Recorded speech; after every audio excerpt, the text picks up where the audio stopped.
What's up, guys? I'm Chris, and today you're watching a magic review on the Eclipse deck by D. Christopher and the 1914.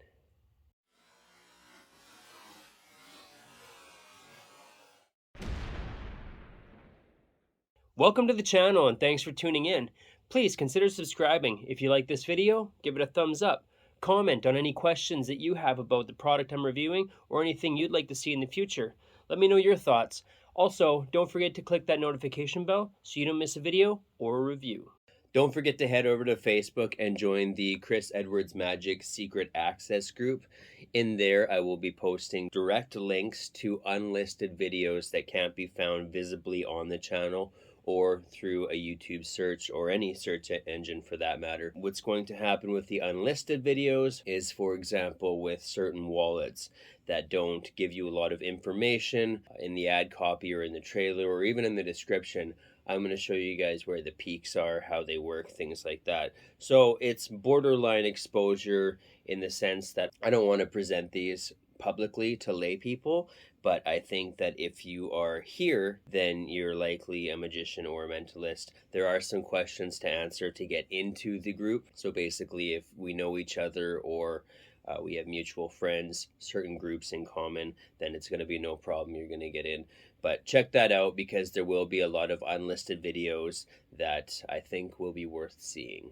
Okay, so if you haven't noticed, the beard is gone. I got rid of it for the summer. I have a lot of gigs going on, some of them more professional, which I just thought this is what we're going to do.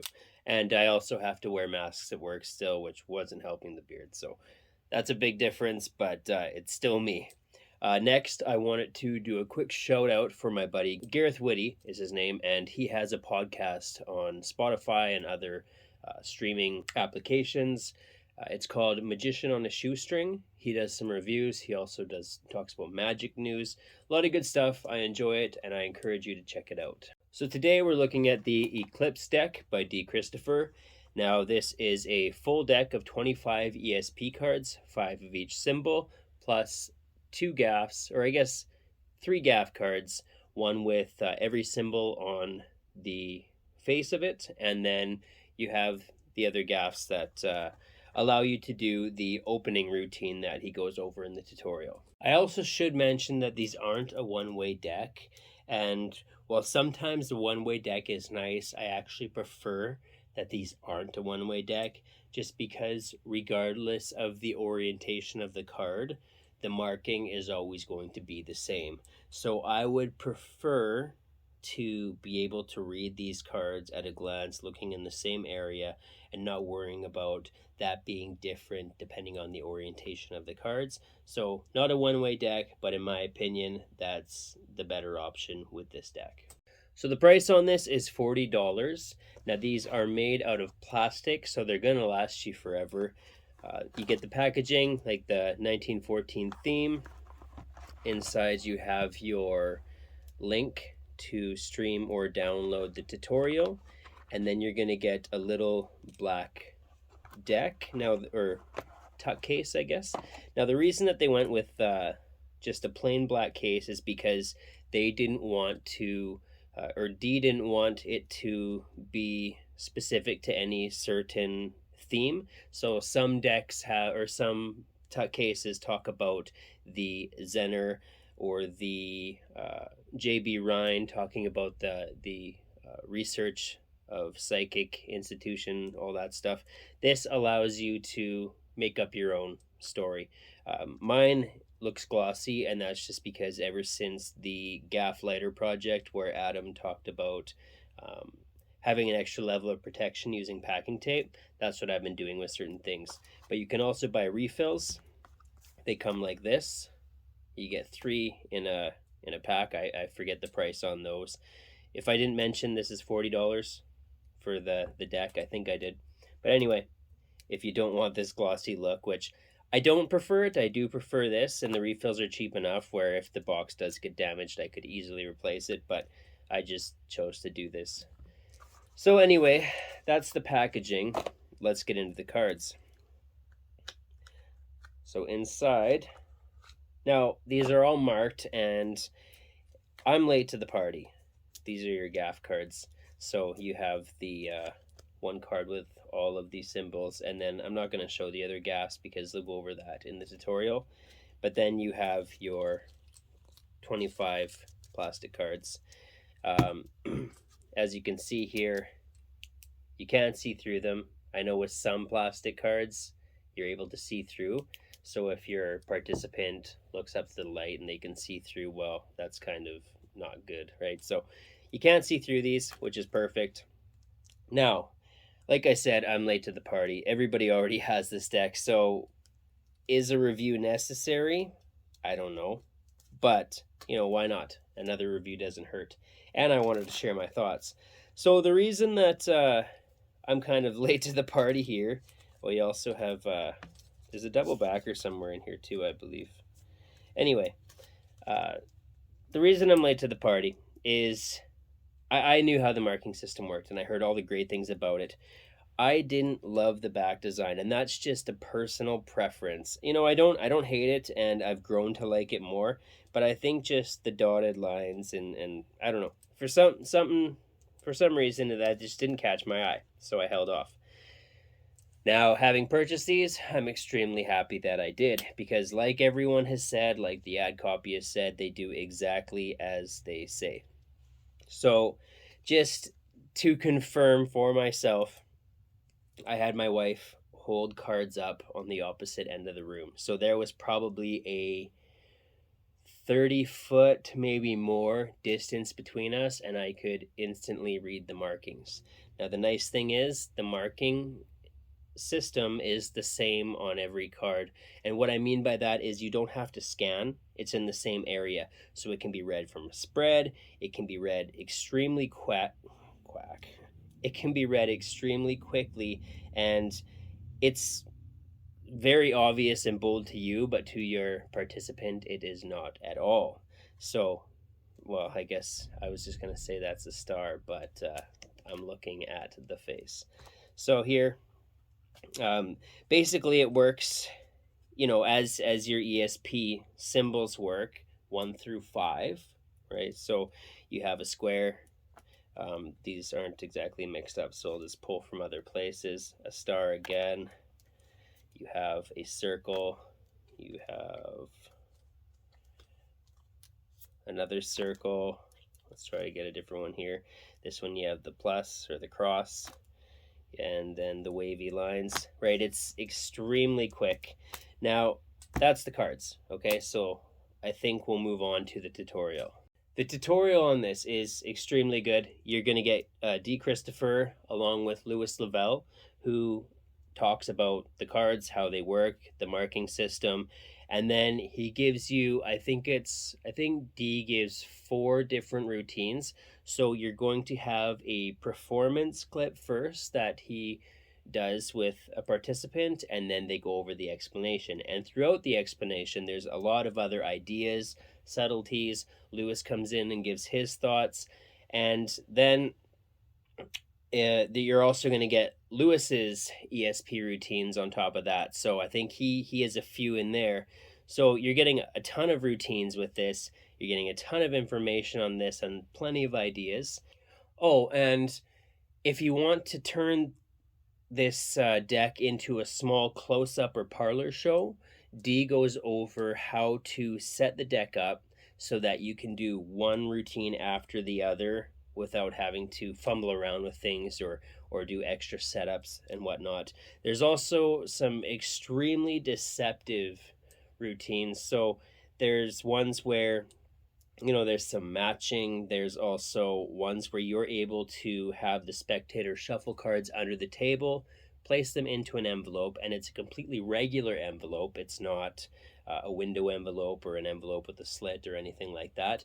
It's a completely regular envelope. They hand the envelope to you under the table. You are then able to hold the envelope above your head and divine the order of the cards that they shuffled under the table and placed into the envelope. So there's just some really deceptive ones there. He goes over some different ones where by not looking, you're able to kind of touch the card and then know that that would be the square, right?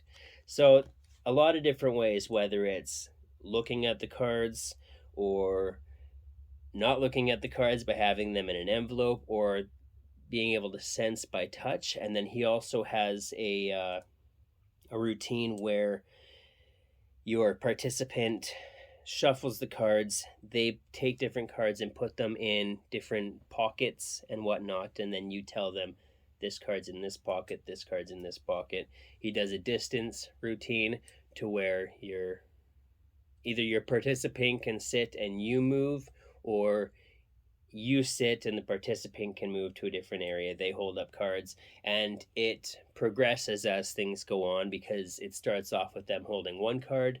You're able to divide the card from across the room, and then they hold up two, and you're able to say this one's this is the waves and this is the square. So everything kind of progresses and builds, which is really nice. So yeah, there's a ton of this, ton involved. And then Lewis also came up with a free will plot, which is extremely clever. So anybody who understands the free will plot will be able to pick this up extremely quick. And then he also gives you a routine that uses the entire deck, where you're able to predict in advance the card that they select out of the 25 and set down.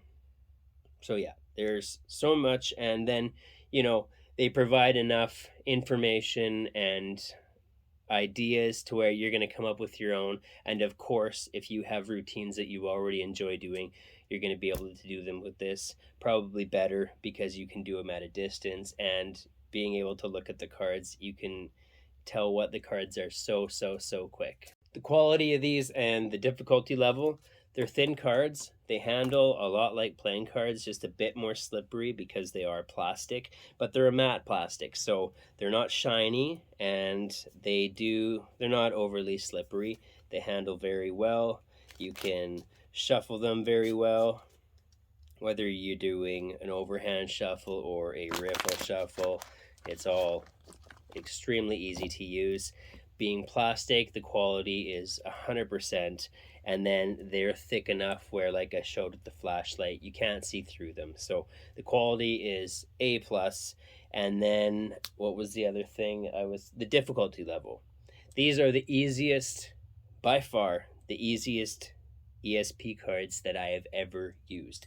And there are other cards that I really enjoy. I really enjoy the naked ESP cards. I love the design, but it takes me a bit longer to read the cards, where this instantly, it's almost like second nature, to where you're not even really having to glance at the like, very quick. So easiest cards I've ever used. Difficulty, extremely easy. Even the routines that are provided here, there's nothing that is complicated, but very, very powerful. Angles, there are no angle restrictions at all, like most ESP cards. And then setup and reset. I mean, if you're planning to perform the entire show, the entire close-up or parlor show, then you're going to set up the deck a little bit. It doesn't take long, and it's a one-time setup per performance or per show. And there is one routine involved with the envelope that you have to do a very quick setup, and that's really the only setup involved in all of this. So, whether you choose to do those routines or not, or all of them, there may be no setup. These are all ready to use out of the box. There's nothing else to say there. Can they be inspected? Yeah, that's the beautiful thing about these. Whoops, I dropped one, but you can set these out. People can look at them, even them being different symbols and different markings. Nobody's gonna tell what these are. There's not a chance, right? I looked at these for a while, and just on one of the Magic forums, and eventually I figured it out. But I do have a lot of experience with marked decks when it comes to ESP, but it still took me a very long time. And the only reason I think that I got it was because someone in the comments they didn't give it away, but they made a comment that related to part of the design to where that kind of tipped it for me. So I'm not going to do that here. But looking at these without that comment, I may very well have not found these on my own. And I remember in the tutorial, Dee talked about how when Alan Rorison was in the studio filming Prohibition Monty, Alan was baffled because he thought somebody else was sending code to Dee as Dee was reading the markings from across the room. So as far as inspection goes, he said even close up he can't read them. How are you doing it from across the room? So absolutely, these can be inspected. Pocket space. That really depends. If you're carrying the entire deck, then it's going to take up this much pocket space. This is thin, right? So this is even less than half the width of a deck of playing cards, but you may also choose only to use 5 or 10 cards, depending on the routines that you want to do if you want to do your own. So in that case, you might want to carry them in your wallet or in something that you're already carrying so that it doesn't take up any additional pocket space, or just like a packet wallet. So, pocket space, even at its thickest, it's very minimal. Is this a worker? If you're a mentalist and you do ESP, whether you are doing walk around material or if you're doing parlor or even stage, right? These can be used in all your working events, right? You have your own routines that you're going to do. So if you're a walk around performer that uses ESP, you're going to have your own routines, and vice versa with stage and parlor. So absolutely a worker. I think that these are the best working deck just because of how subtle and easy to read they are. And then the fact that they're plastic, if you're working at a bar or doing walk around and maybe the table's sticky, you can wash them off, right? Because they're not paper. If you're a mentalist, then these are top notch. Who would use these? Obviously the mentalist or mystery performer or mystic performer. There's so many different applications and themes that you can use with this because D. Christopher and Louis Lavelle have a very different style in a sense. And, they both have found very, very good ways to present these. So, the sky's the limit with what you want to do and how you want to present these. Is it worth your money? $40 for an amazing set of mark cards. Now, mind you, this is a full deck with gaffs. The tutorial is one of the best I've seen. You get so much in it, and it's all usable material. It's all very good, and I haven't seen a lot of the routines done anywhere else or even similar to other routines that are out there. So very creative, and they're plastic. You're probably only going to have to buy these once. 100% worth the $40. Pros and cons. I've named all the pros. And for negatives, I mean, this isn't a negative to anybody else. Originally, I didn't love the back design, but the more that I look at them, the less it bothers me. And it doesn't bother me at all anymore. I actually have grown to really like the back design, which I didn't think would happen. But I have no negatives, right? And even if I still didn't like the back design, I wouldn't have that as a negative just because the back design is irrelevant. It's not important. What's important is the marking system. And, so it's so easy to get past the back design if you don't love it. It's still 100% worth it because of the markings. With that, I think I've covered everything I can for the Eclipse deck. I would highly, highly recommend if you use ESP cards or you're a mentalist. If you haven't picked this up, do yourself a favor and pick this up. Even if you aren't using ESP cards as it is, this will make you start using ESP cards. I can almost guarantee you that. So with that said, this gets my highest recommendation. I'll leave a link in the description below so that you can pick these up. And with that, we'll see you at the next review.